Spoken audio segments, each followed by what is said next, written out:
आज जो कहानी मैं तुम लोगों को सुनाने जा रहा हूं, वो सिर्फ एक हॉरर स्टोरी नहीं है। ये एक ऐसी घटना है जिसके बारे में बनारस के लोग आज भी धीरे बोलते हैं। और मैं चाहता हूं इस वीडियो को देखते वक्त तुम एक पल के लिए भी स्किप का बटन ना दबाओ, क्योंकि इस कहानी की शुरुआत ही एक ऐसे राज से होती है जिसका जवाब आखिरी एपिसोड तक तुम प्रेडिक्ट नहीं कर पाओगे।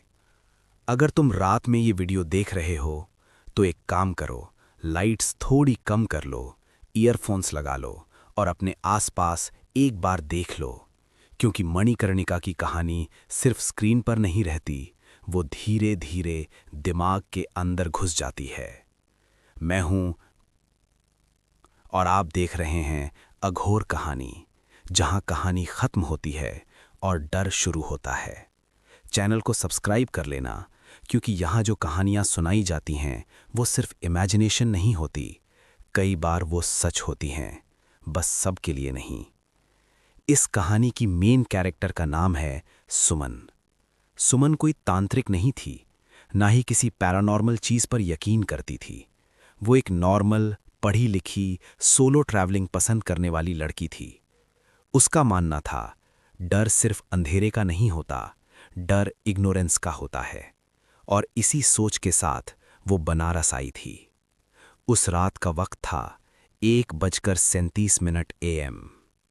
बनारस रेलवे स्टेशन से बाहर निकलते ही सुमन को पहली बार महसूस हुआ कि हवा कुछ ज़्यादा ही भारी है, जैसे हवा में सिर्फ ऑक्सीजन नहीं बल्कि यादें खुली हुई हों।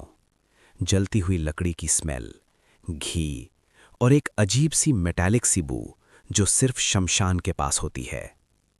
उसने एक ऑटो रोका, मणिकर्णिका घाट। ऑटो वाले के हाथ हैंडल पर जम गए। वो पीछे मुड़कर सुमन को ऐसे देखने लगा जैसे उसने कोई गलत चीज बोल दी हो। मैडम, इस वक्त? सुमन ने बिना हिचकिचाए हां कहा। ऑटो चला। सड़क धीरे धीरे सुनसान होती चली गई। स्ट्रीट लाइट्स कम होती गईं और जैसे जैसे घाट पास आता गया, आवाजें बदलती चली गईं। शहर की आवाज खत्म और एक अलग ही तरह की खामोशी शुरू।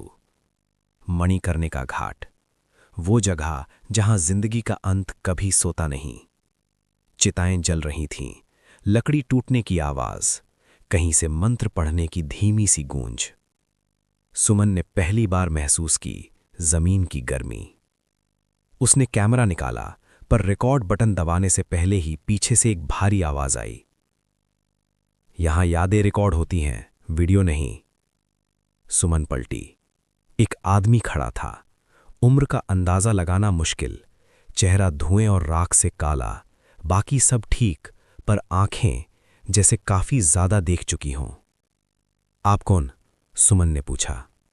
नाम की जरूरत नहीं, उस आदमी ने कहा। लोग मुझे बस यात्री कहते हैं। सुमन ने हंसी में टालने की कोशिश की, पर उसके अंदर कहीं कुछ बेचैन सा होने लगा। रात गहरी होती चली गई। लगभग 3 बजे के आसपास सुमन ने घाट के एक कोने में एक छोटी सी लड़की को देखा।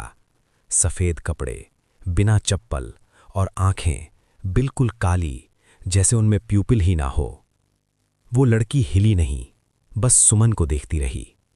सुमन ने जैसे ही उस लड़की से नजर मिलाई, उसके सिर में अचानक तेज दर्द शुरू हो गया। उसका फोन वाइब्रेट हुआ। स्क्रीन अपने आप ऑन हो गई। एक वीडियो चल रही थी।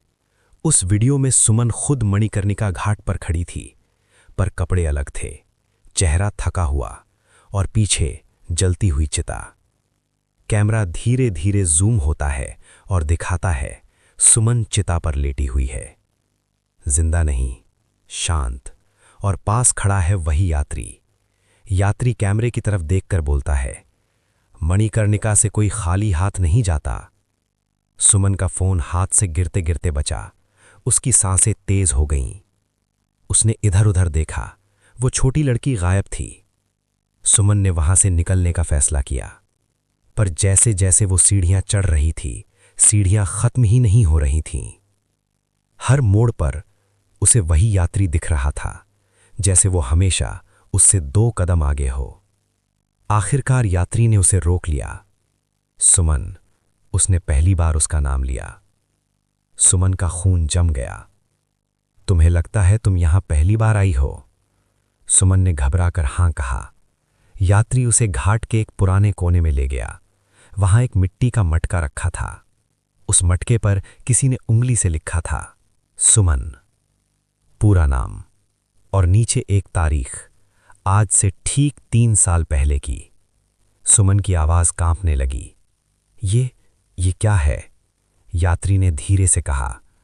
मणिकर्णिका सिर्फ जलाता नहीं, यादें भी संभाल के रखता है।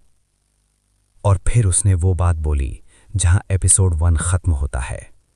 यहां वही लोग आते हैं सुमन, जो कहीं ना कहीं पहले ही मर चुके होते हैं। अगर सुमन पहले ही मर चुकी थी, तो जो डर वो अभी महसूस कर रही है, वो किस चीज का है? और अगर वो जिंदा है, तो मणिकर्णिका के पास उसका नाम पहले से क्यों लिखा था? इस सवाल का जवाब एपिसोड 2 में मिलेगा। चैनल को सब्सक्राइब करो, वीडियो को शेयर करो, क्योंकि मणिकर्णिका का सच अभी शुरू हुआ है। एपिसोड 2, मणिकर्णिका, जो पहले ही मर चुके हैं। सुमन का दिमाग सुन्न पड़ चुका था। उसका गला सूख रहा था, जैसे किसी ने उसकी सांसों को मुट्ठी में पकड़ लिया हो। वो मटके पर लिखा अपना नाम देखती रही, सुमन, बिल्कुल साफ, बिल्कुल सच। उस तारीख पर उसकी नजर अटक गई। वो तारीख आज की नहीं थी, वो तारीख 2 साल पुरानी थी। सुमन ने कांपती आवाज में पूछा, ये मजाक है ना? यात्री ने कोई जवाब नहीं दिया, बस धीरे से घाट की जलती चिताओं की तरफ इशारा किया। यहां मजाक जलाया नहीं जाता बेटी, यहां सिर्फ सच जलता है। सुमन को याद आने लगा 2 साल पहले का एक सफर, एक एक्सीडेंट, एक खबर जो उसके माँ बाप तक कभी पूरी नहीं पहुंची। उसका दिमाग चीखना चाह रहा था, लेकिन उसका शरीर मान ही नहीं रहा था। मैं जिंदा हूं, उसने खुद से कहा, मैं सांस ले रही हूं। यात्री ने उसकी आंखों में देखा और पहली बार उसकी आवाज थोड़ी नरम हुई। सांस लेना जिंदा होने का सबूत नहीं होता सुमन। तभी पीछे से आवाज आई, बिल्कुल पतली, बिल्कुल ठंडी, दीदी। सुमन पलटी। वही छोटी लड़की। इस बार उसके पैर जमीन को छू नहीं रहे थे। उस लड़की ने अपनी उंगली मणिकर्णिका की सीढ़ियों की तरफ उठाई। आप वहां नहीं जा सकती। क्यों नहीं? सुमन चिल्लाई। लड़की मुस्कुराई। क्योंकि वहां सिर्फ वो जाते हैं जो वापस लौट सकते हैं। सुमन ने यात्री की तरफ देखा। ये कौन है? यात्री ने कहा, ये भी यात्री थी, तुमसे पहले। सुमन का शरीर कांप उठा। इसका क्या हुआ? यात्री ने सिर झुका लिया। इसने वापस जाने से मना कर दिया। उसी पल हवा तेज चलने लगी। चिताओं की आग एकदम भड़क उठी और हर जलती चिता से एक ही आवाज आने लगी, सांस लेने की आवाज, जैसे 100 लोग एक साथ जीने की कोशिश कर रहे हों। सुमन ने अपना फोन उठाया। इस बार कोई वीडियो नहीं चल रही थी। स्क्रीन पर सिर्फ एक लाइन लिखी थी, तुम्हें याद करना होगा। उसके सिर में दर्द फिर से उभर आया। यादें टूट टूट कर आने लगीं। एक बस, रात का सफर, ड्राइवर की आंखें बंद होती हुईं, और फिर अंधेरा। सुमन चीखी। उसने अपने कान बंद कर लिए। बस करो, बस करो। यात्री ने उसके कंधे पर हाथ रखा। उस हाथ में गर्मी नहीं थी, बिल्कुल भी नहीं। मणिकर्णिका सिर्फ लाश नहीं जलाता सुमन, यहां यादें भी चलती हैं। और जब यादें जलती हैं तो झूठ बच नहीं पाता। सुमन घुटनों पर बैठ गई। उसकी आंखों से आंसू बह रहे थे, लेकिन उसका दिल बिल्कुल खाली लग रहा था। फिर मैं क्या हूं? उसने पूछा। यात्री ने धीरे से कहा, तुम वो हो जो अपनी मौत से भागकर जिंदगी समझ बैठी। तभी मणिकर्णिका की सीढ़ियों से एक और शख्स नीचे उतरने लगा। उसका चेहरा पहचाना हुआ था, सुमन की मां। उसकी मां ने उसकी तरफ देखा और कहा, बेटा, घर चलो। सुमन उठकर भागने ही वाली थी कि यात्री ने जोर से कहा, उसके पास मत जाना, मां है मेरी। सुमन चिल्लाई। यात्री ने कहा, जो यहां मां के रूप में आता है वो तुम्हें आखिरी बार बुलाने आता है। सुमन रुक गई। उसके पैर जमीन को छू ही नहीं रहे थे। और तब मणिकर्णिका की आग एक साथ बुझ गई। अंधेरा छा गया, बिल्कुल पूरा। और उस अंधेरे में सिर्फ एक आवाज गूंज रही थी, तुम्हें लौटना होगा या यहीं चलोगी। अंधेरा, ना ऊपर ना नीचे, ना आगे ना पीछे, सिर्फ अंधेरा। सुमन को लगा जैसे उसकी आंखें खुली हुई हैं, लेकिन वो देख नहीं पा रही, या शायद उसकी आंखें अब उसका साथ छोड़ चुकी हैं। हां या ना, वही आवाज फिर से गूंजी, इस बार बहुत पास से। तुम लौटोगी या यहीं जलोगी। सुमन ने चीखने की कोशिश की, लेकिन उसकी आवाज उसके गले से बाहर ही नहीं निकली, जैसे किसी ने उसके शब्द खींच लिए हों। अचानक जोर से सांस टूटने की आवाज आई, बहुत सारी, ऐसे जैसे अंधेरे के अंदर कोई सैकड़ों लोग एक साथ घुट रहे हों। सुमन की आंखें खुली। वो मणिकर्णिका के बीचों बीच खड़ी थी, लेकिन अब कुछ गलत था।